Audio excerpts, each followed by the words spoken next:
Uh, Hello, good evening, and welcome to another edition of NVS Hangouts.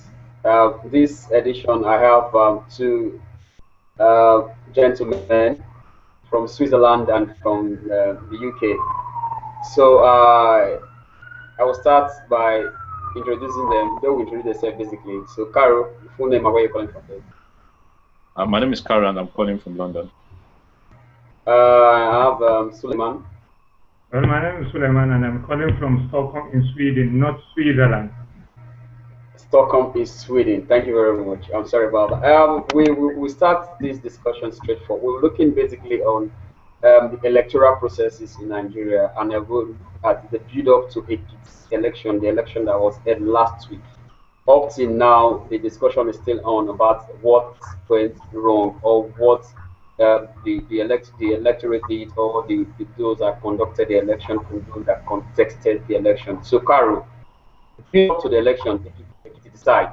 We follow the hashtag and we follow the things that happen. What is your opinion?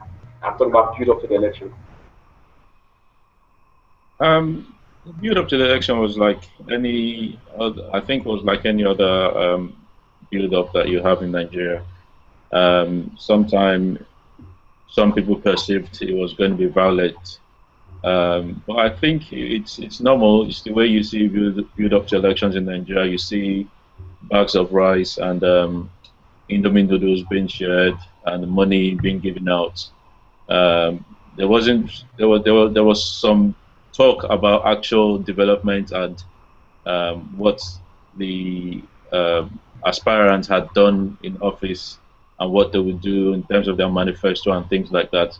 But then most of it was about how much was shared and what people now popularly term as stomach infrastructure.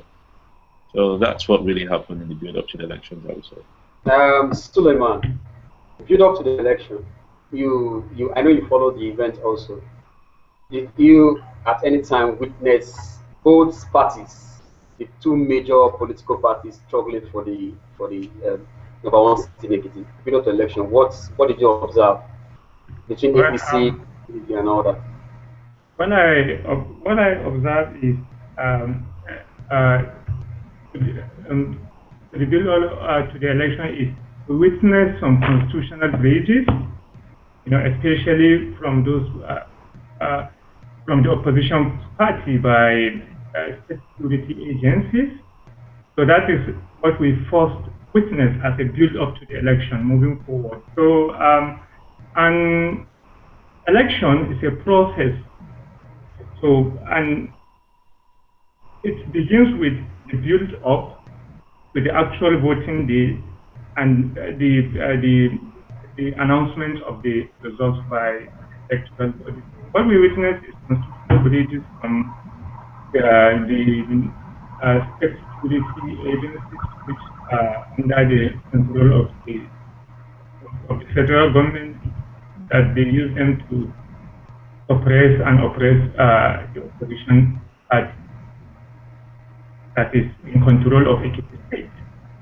And another thing is, like Carol mentioned, about what we has been the normal thing within our political campaigns and electoral build of sharing of rice, indomie, noodles, and so forth.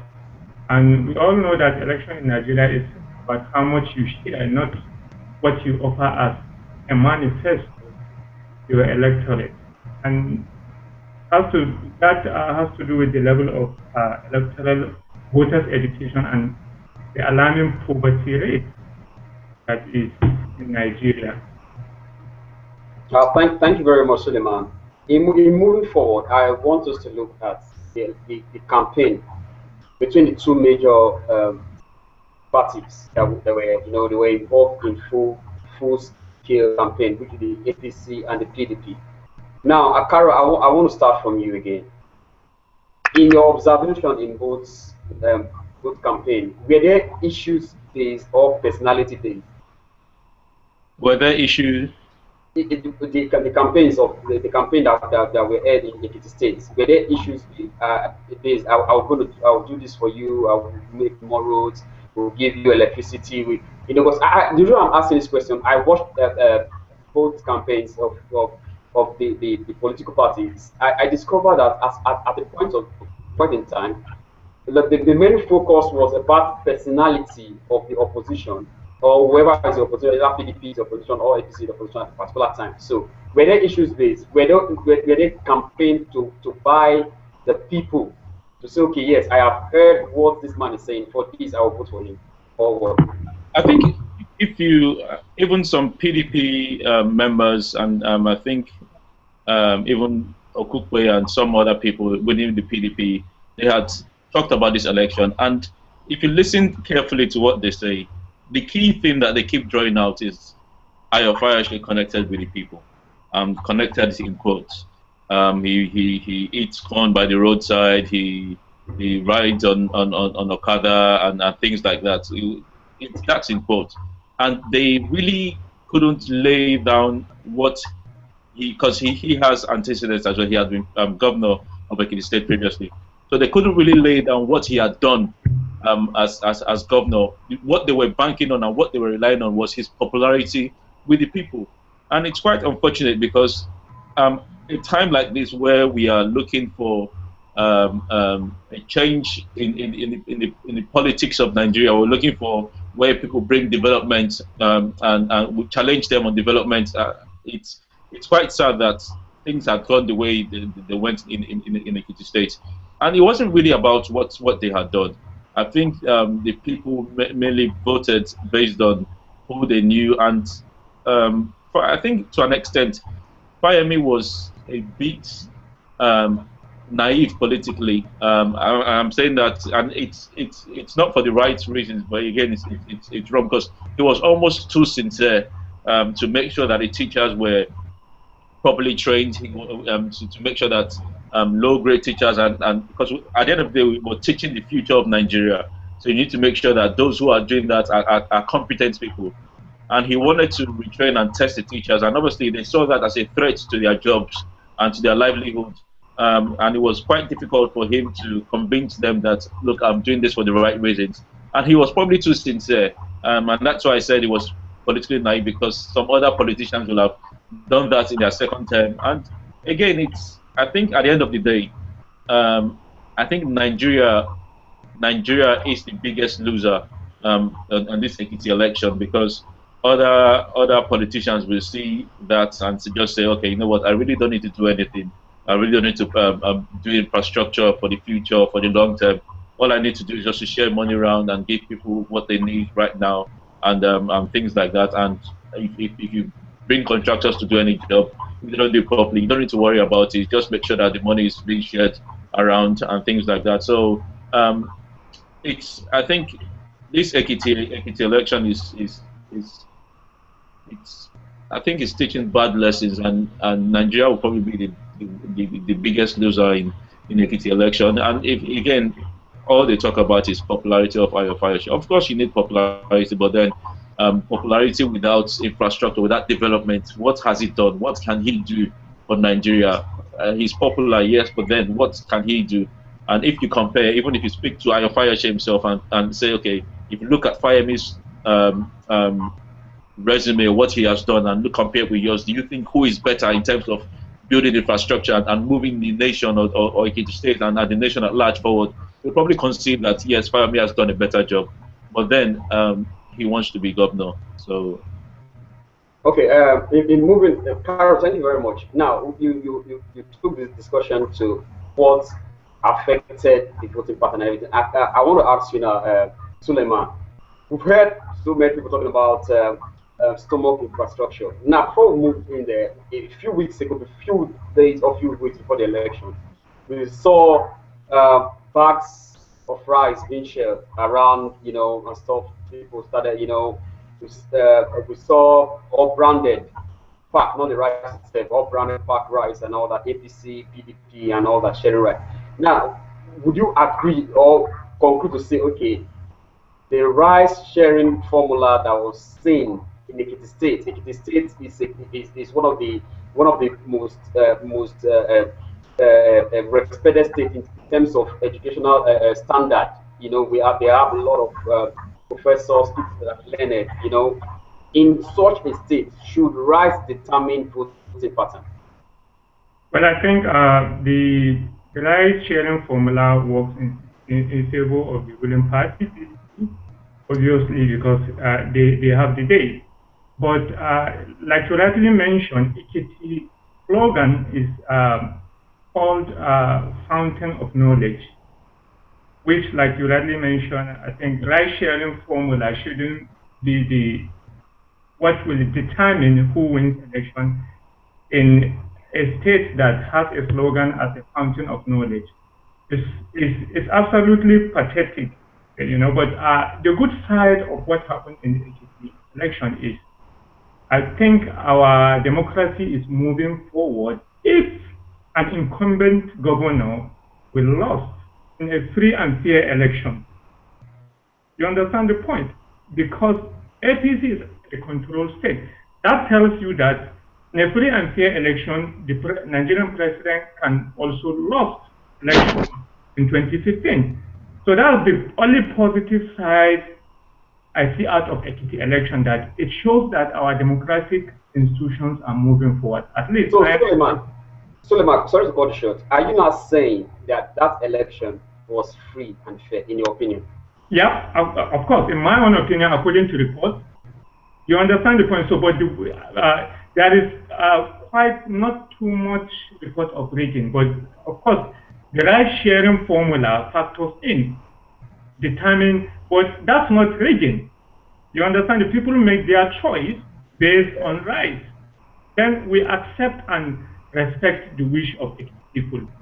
But the point I'm trying to make here is, it shows that our democratic institutions are getting strengthened day by day, and we are moving forward as a democratic nation. If an incumbent governor will lose an election, in a free and fair election, you understand the point? That tells you that at some point, the ruling party or the president, if he did not meet up with the expectations of Nigerians by 2015, he can also lose the election. Okay, yeah, Suleiman. Yeah. I'll ask you this question now. You're talking about incumbents being defeated. That's a show that the democratic process is being strengthened and everything. Now, before I move to Karo, I want to ask you this question: the success of last Saturday's election, can we attribute at least a measure to the militarization of Ekiti State before the election day? Because we saw a lot of reports where people were saying, okay, some governors were trying to come into Ekiti State and they were stopped because they said no entry and no exit, or no entry 48 hours before the election, and some governors were stopped. So are you telling us now that, okay, yes, for every electionary process we have for a particular state or a location, there should be military men being put in place? No. I think the militarization works in favor of the ruling party. You understand my point? Yeah, it works in the favor of the ruling party. But the point I'm trying to say is the actual voting. The actual voting, when people vote. You understand? Because I've witnessed quite few elections in Nigeria, and I see, there is no report of ballot stopping, ballot box snatching, and so on and so forth. You understand? So it tells you that there is improvement in the process, even though the opposition, the party I lean towards happens to lose the election. We should commend INEC for that, at least improving the process in the election day. But the militarization, on the other hand, works in favor of the ruling party. It suits the process because, if we have general election, we don't have the military. Nigeria don't have the security capacity that we will deploy about 10,000 or 15,000 security personnel in each and every state during general election in 2015. So if we say the only way we can get a free and fair election is through militarization, then we run a military democracy. Election should be as a normal thing, like the way we had here, like going to supermarket, trying to buy stuff. You witness election in United Kingdom and other parts of the world. That should be like that. But at least the actual voting, INEC should be commended because there is tremendous improvement in the actual voting. But like I earlier mentioned, election is a process from build up to the actual voting to the pronouncement of the result. But another one thing I want to raise is the number of the people that actually participated and voted during the election. Because it's alarming to me when you have about 750 or 40 something thousand people that are eligible to vote in Ekiti, and you end up having, I think, the gubernatorial election is the most important election for Ekiti State and its indigents, because it's the highest political office election in the state. And you have about 50%, only about 400,000 people cast their vote. And that tells you the voters' apathy to the system. You understand the point? Suleiman, sorry to cut you short. That voter apathy was caused by the people themselves. You know that? Because they didn't come out to vote. I had the record. I discovered that, like you said, like not up to 50%, or more, a little bit more than that, came out to vote. So it's a self decision for them not to come out to vote. I think they because like before the build up to the election, I heard people saying that they already knew that who is going to win. So there was no need for them to come out to vote. Yeah, but that's the thing. But it's still alarming. You understand the point? I'm not trying to say they rig APC, or you understand, but it's alarming if you have people that will not come out. People will not come out and vote in an important election, about 50%. You understand that? So we need to educate our voters. And like I mentioned, it's about the apathy. Either the current sitting executive did not meet up with the people's expectation that make half of the electorate to have apathy towards his government, or they completely lost faith in the entire political system or process. And that's my major concern. All right. Thank you very much. Let me move to Carol. Before I ask this next question, I want to say very welcome our viewers. I can see some. We have some number of viewers. Now I want to say you're very welcome to. And you can send your questions via Twitter. I tweeted the link the other time. You can tweet at me, or you can tweet at Village Square also. Carol, I want to ask you a question. Security before, during, and after the election. We heard reports on social media that some people were arrested the night before the election. Now I want to ask this question based on if we did not have the volume or the volume of security men that were present in that election, what would have been the outcome of the election? Knowing Ekiti as it was. I think obviously the reports by the APC that some of their top members were arrested the night before the elections, and some governors were stopped from coming into Ekiti and things like that. I think that if that's true, then it's wrong. It's a wrong signal that they are sending, because what happens is if you keep on arresting people a day before the election, again, their supporters, it's almost like you're striking the sheep, and then you're striking the shepherd, and then the sheep scatters. So that would form some sort of like apathy from the end of supporters as well. So I think it's a wrong signal. We shouldn't be doing that. Yes, we should have security people on ground during the day of the election, so just to make sure things go well. But then if the security people are just attacking the though APC are not the opposition in the Ekiti state, but then the security are receiving orders from above, which is the presidency.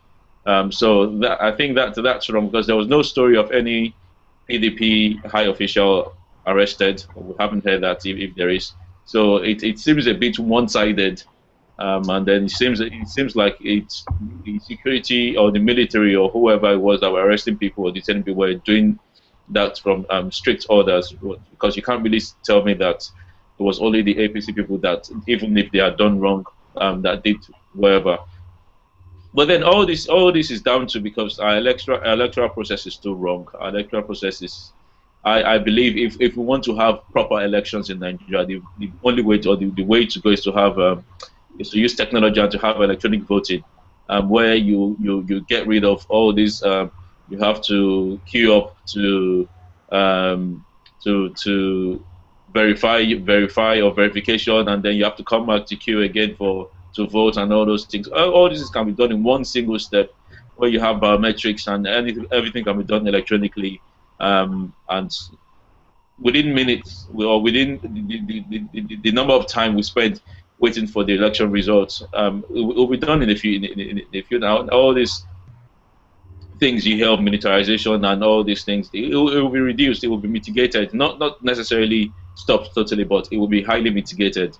So if we're sincere, the electoral process in Nigeria is still not sound enough. Yes, the election in Ekiti is better than what we had in Anambra, if you go by the reports, and I think even all parties will accept or testify to that. But it's still a long way to where we should be. It's I can't even imagine for you to have to queue a long queue and then verify to make sure that, oh, yes, you can vote, and then come back on the queue again to vote. It's just a long process. And then the militarization is, it's really it's sending the wrong signals. If you start arresting people at night before the election, it's sending the wrong signals. People are just going to use the even at this time that we're clamoring for state policing. So if that ever happens, the governors already know that they can use the police within their grasp to intimidate the opposition. So it's the wrong signals we're sending here. In moving forward, you highlighted something I want to ask Suleiman. You said the election is a build up and everything, and all political parties should accept the outcome. Now, Suleiman, just 3 days ago, we heard that APC is going to court. What is your reaction to that? Well, I mean, I think I read the report about they are going to court. It's the same thing I'm saying. You know, it's the constitutional bridges, because we had reports that people like governors that have immunity were detained, were arrested for a few minutes by state police or by security agencies, and it's constitutional breach, because you cannot stop and elect. Not only governors, I mean, people from APC were arrested in Ekiti, so they are going to court not to challenge the result, but to challenge the constitutional breaches, which I mentioned is the militarization, like I earlier mentioned about the build up to the election and the actual election date. So they are not contesting the outcome of the result. Rather, they are going to court in order to avoid future occurrences of such militarization of the electoral process in, let's say, Osun election that we're going to have in August. So, and I think it's a good thing, so that we need to know where to draw the line when we need security. I mean, come on, we need military more in Borno State and Northeast, where we're having high insecurity than in Ekiti. Because I mean, you have Ekiti state population is not that too large, and the report we read in the media was about 10,000 or more security agencies were deployed in Ekiti. And that tells me the president have more interest in winning elections than facing and defeating the insecurity that is currently one of our major problems, and that is threatening our existence as a nation and our democratic. But the president has more interest in election. So he could have channeled those security agencies to Maiduguri and Adama and so on and so forth to foretell the activities of the whole inspection instead of sending them to. So I think what APC did is the right thing. Challenge the militarization of the process in a law, of course, so that the law, the court can interpret and draw the line when we need military intervention in our democratic process. All right, we'll be running on very soon, but I won't stop this if we don't talk about the most important aspect of future election. We just made mention of the state of Osun State's election that is coming up very soon in August. Carol, who is responsible for electorate education? Who's responsible for it? Well, I think INEC? We? you had Who is responsible? I think whoever wants to win election is responsible to educate the voters that this is what I'll do and this is what I wouldn't do. I think from their campaign or manifesto, they should be able to convince the electorates that they are the best person for the job. But then it's quite unfortunate, to be honest, and I'm sincerely quite sad at the outcome of the Ekiti elections, because it just seems like we will, instead of politicians debating policies, we'll be debating who is going to give what to what and who's going to satisfy people's stomach infrastructure, in quotes. So really, it just seems it's quite sad, and we're really going backwards. And who's going to educate these people? Who's going to educate the voters, the electorate?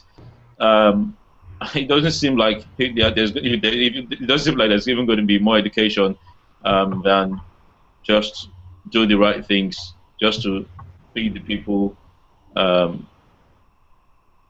connect with them, in quotes, and it looks like you're going to win the elections that way. But I don't think, having said that, I'm still quite optimistic. I don't think other states or other parts of the country will follow suit as Ekiti, because even Fayemi, there were some things that, some policies of his that the civil servants were not quite happy with. So probably that's what swung the tide for Fayose. But I think whoever is aspiring to be a governor or president or local chairman or whoever it is should be educating the voters, and it just again highlights the level of apathy and illiteracy we have in Nigeria, where you still have to tell people or show people things that they should already know. It's sad. It's quite sad, to be honest.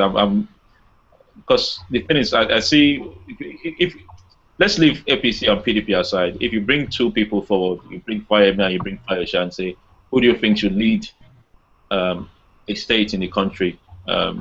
Really, it's clear who should do it. But then it looks like policies and improvement and development hasn't been what decided Ekiti elections, and it's sad. It's really sad. Thank you very much, Carol. Suleiman, who is responsible for educating our electorates? Well, like, I want to add to what Carol mentioned about the outcome. I mean, the outcome of Ekiti, people of Ekiti voted against political reform. That's just to sum it up. They voted against political reforms. So, Suleiman, I don't understand. These people are educated people. They are, because I lived in Ekiti State for 11 months. Mm-hmm. You understand? And these people, they are educated people. We have large chunk of civil servants there. They're not industries, apart from the civil service. So we're not talking about market people. I saw the people voting. They are teachers, they are people that work in different ministries, they are educated people. So do you think that these people don't know a reformer as an educated someone? You know what I mean?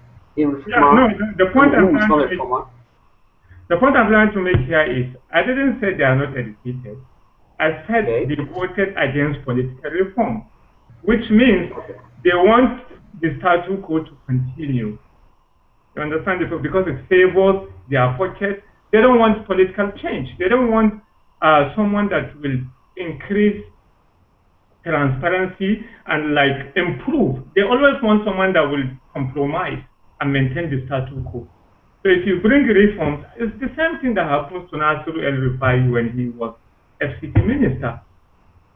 So it's simple. In Nigeria, any reformer, any one body, it's the same thing that happens to Lamido Sanusi as well in CBN. I mean, the example goes on and on and on. Same thing that happens to New Rivadu when he was presiding EFCC. Everyone in Nigeria, any reformer that wants to change the status quo, of course, forces will come after him. Because people, we always want to maintain the status quo. So I'm not talking about people not being educated, but what I'm saying, and I stand firm on what I'm saying, is that they voted against political reform, and that's just it. On the other hand, the person responsible for educating the voters, I think, is the candidate telling the voters about their manifesto and so on and so forth. But like Carol said, it's really sad when you have a sitting governor that his record, infrastructural development, and speak for him, and people decided to wake up and voted against someone that his record will speak for him. The people in Ekiti State did not vote against Fayemi because he's not working. Nobody is accusing Fayemi that he's not bringing development to Ekiti State. No, they are accusing him of trying to improve governance in Ekiti.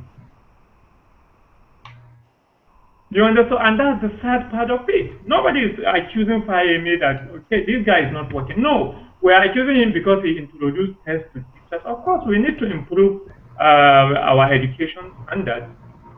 And we need to improve our civil. So all those accusations are just baseless, just because people want to maintain the status quo. And the issue about voter education has to do with the literacy level in Nigeria. Of course, everywhere around the world, people campaign, they vote, but candidates, people make choice based on candidates' manifesto. Yeah. And their presidents and so on and so forth, and their antecedents and so on and so forth. But not like in Nigeria. Like it's about how much you're gonna share, who's gonna get what, and this and that. And it has to do with the literacy level. If, for example, Nigeria, we have high literacy level and we are a knowledgeable society, because even if we are literate, we need to be knowledgeable to make informed decisions. So you can be literate, but still yet you cannot be knowledgeable. So you can only make informed decisions on critical issues when you are knowledgeable. And the third thing is we didn't even meet up the first stage, which is having high literacy level. Because now around the world, they don't talk, economies are run not based on literacy. They say knowledgeable society. We are running knowledgeable economy. So it's beyond just literacy level. You move from being a literate society to a knowledgeable society, which will make your society to make informed decisions and be economically productive and innovative and so on and so forth. So the third thing is we didn't even meet the first stage of being a literate society before we move on to become a knowledgeable society that we will be making informed decisions on critical issues that affect our national cohesion, economy, and so on and so forth. And it's part of the reason that it's easy to throw in religious fana or tribalism fana in our electoral or political system, and people will just follow you, because even if we are literate, we are still not yet knowledgeable. Because if you are knowledgeable, religious sentiment, tribalism, and so on, will not play it will not be the key determining factor if you are making so much decisions and so on. Thank you very much, Suleiman. I think you went in and you gave us what we really needed to know. Yeah, Carol, Iranian, your last word for the people of Osun State because I think after Oshun, there are no elections again before February 14, 2015. The last word for Oshun people and your last word for Nigerians that we had the opportunity to vote in 2015. Before I move to Suleiman, your last word, please. Thank you very much. I think in Oshun, where Fayemi had not been able to connect in court again with the people, I think Shola is doing that really well. But again, if you compare from what I've seen, if you compare what Fayemi had done in Ekiti State and compare that with Osun State, I think I may be wrong here, but I think Fayemi, in terms of development, did better than Aregbesola.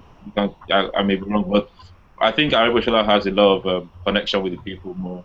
And again, it's quite sad that someone like Omisore will be coming out to be campaigning as governor of any state in Nigeria, or even any electoral office. Looking at his antecedents, again, you see, in every facet of governance in Nigeria, we have men and women who are holding positions that are far greater than their mental capabilities. So, and what we have in Nigeria, lots of places, we have very, very low men and women in high places. So, with the Oshun one, it's quite unfortunate that even like, because I would expect someone that would really challenge Aregbesola, that someone with that is really, really competent. I don't care what party it comes from, that will really challenge him and then put as in, because we need good governance. We don't just need thugs to just come and win elections and do things the way they want to. We need people to challenge the incumbent on development, on good governance and things like that. That's not happening in Nigeria. Sorry, the Osun State one is just a joke. Aregbesola hasn't really done fantastically well, but then he connects with the people well.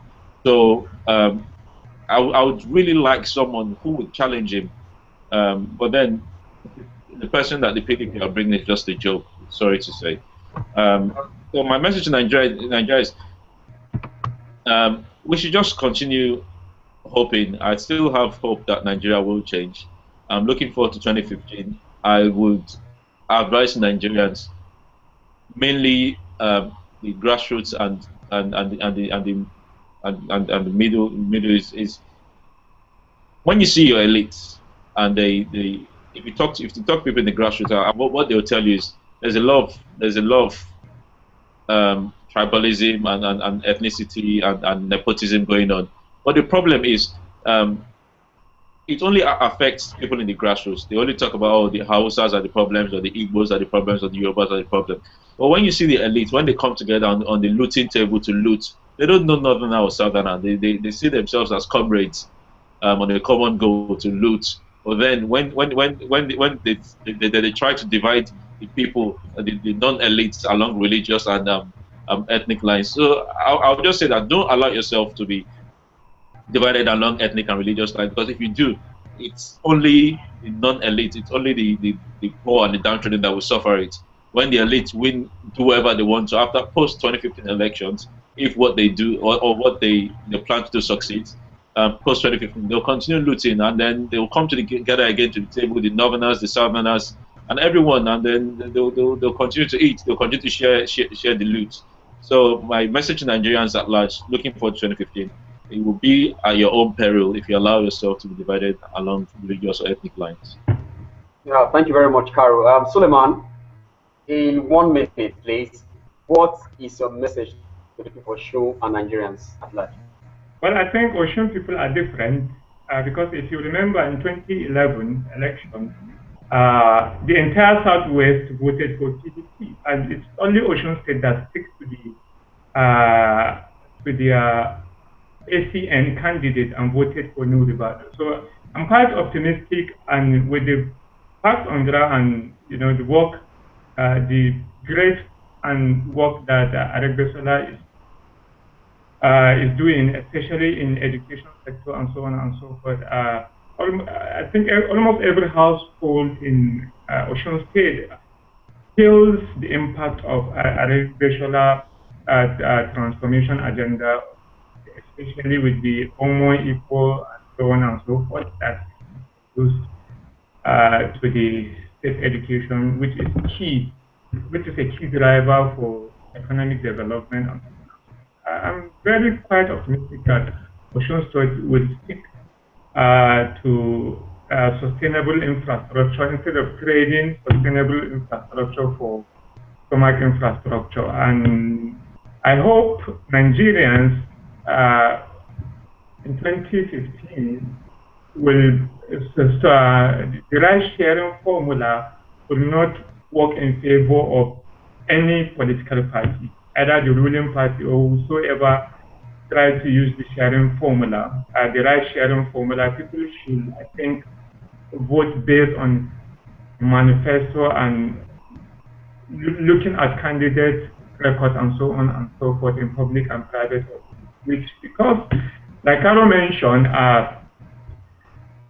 the masses are at the receiving end, and if we trade our future or mortgage our future for the sake of bag of rice or Indomie noodles or for the sake of 10,000 or 20,000 naira, we're going to pay the price of our decision for the next 4 years, because those that use their resources or money or so ever to share that rice, Nigerians should not forget that they are using their money to buy those things and share to them. So once they get to us, the first thing to do is to recoup back their investment, not to work for people.